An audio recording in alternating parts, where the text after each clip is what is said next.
வாங்க.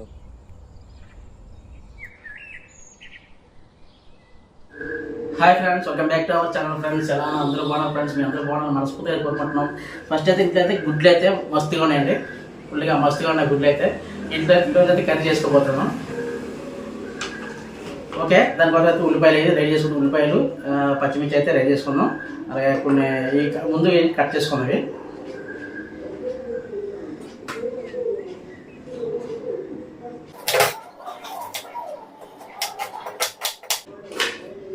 ఇంటికాడ ఎవరు లేకపోతే ఇంటి బాటిల్ బాగుంటుంది చూడండి.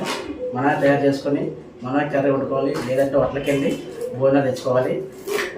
ఎందుకంటే చేతిలో అవకాశం ఉన్నప్పుడు మనం బయటికి వెళ్ళి తెచ్చుకున్నంత అయితే అవసరం లేదు. సింపుల్ రెసిపీ అనమాట, చాలా ఈజీగా మనం తయారు చేసుకొని చక్కగా రైస్ చేత రాయించేద్దామంటే ఉల్లిపాయలు అయితే కోసుకుంటే జస్ట్ ఉల్లిపాయలు పచ్చిమిర్చి కోసుకుని సరిపోద్దని ఇంట్లో ఆటోమేటిక్గా మనం కర్రీ రెడీ చేసుకోవచ్చు. ఇదంతా మన చేతిలో పని అండి. అలాగే పెద్ద ఉల్లిపాయలు 2-3 ఉల్లిపాయలు తీసుకొని చిన్న చిన్న ముక్కలు, అంటే మరీ చిన్న ముక్కలు కాదు, యావరేజ్గా చిన్న ముక్కలు కట్ చేసుకొని ఎంతండి.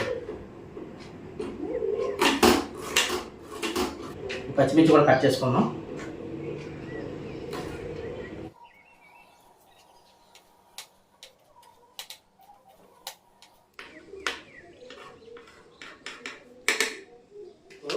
ఒక 4 గుడ్లు అయితే మనం రెడీ చేసుకున్నాండి.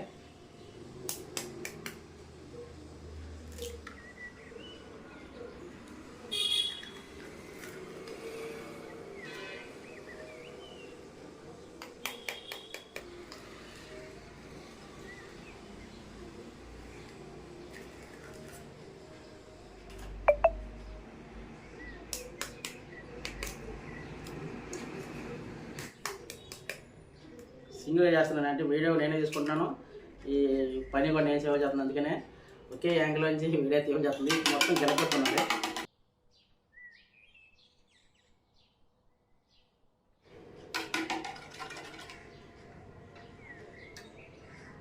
ఓకే అండి, మొత్తం కరిగించుకున్న తర్వాత తగినంత సాల్ట్ ఎంత పడితే అంత సాల్ట్ వేసుకుందాం. మొత్తం కలిపేసుకుందాం. అయితే కర్రీ వేసుకున్నాం. ఉప్పు మనం ఇంత స్టవ్ వెలిగించుకోవాలి కదా, పెట్టుకున్నాం. తగినంత ఆయిల్ వేసుకుంటున్నాను. పెనం బాగా హీట్ ఎక్కింది కాబట్టి తగినంత ఆయిల్ వేసుకోవాలి. ఓకే, ఆయిల్ బాగా మరిగింది కదండి. ఇప్పుడు మనం గిలకెట్టుకున్న ఈ గుడ్డు మిశ్రమాన్ని వేసుకున్నాం.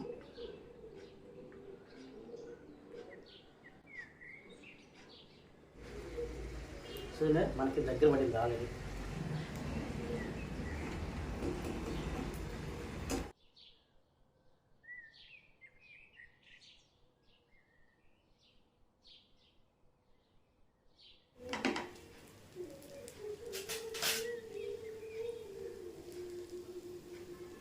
పసుపు,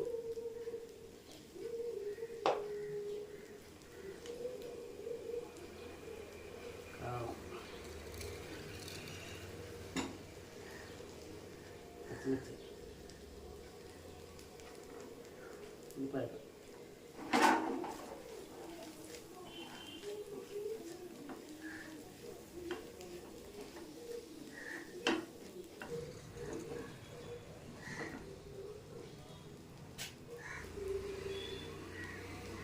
దానిలో కొత్తిమీర,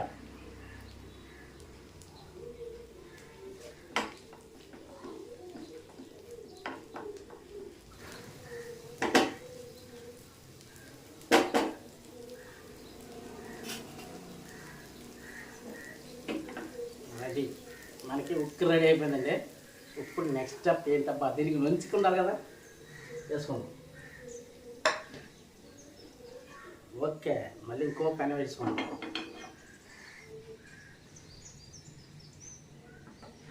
ఇందులో ఒక గుడ్డు పగలగొట్టుకున్నాం.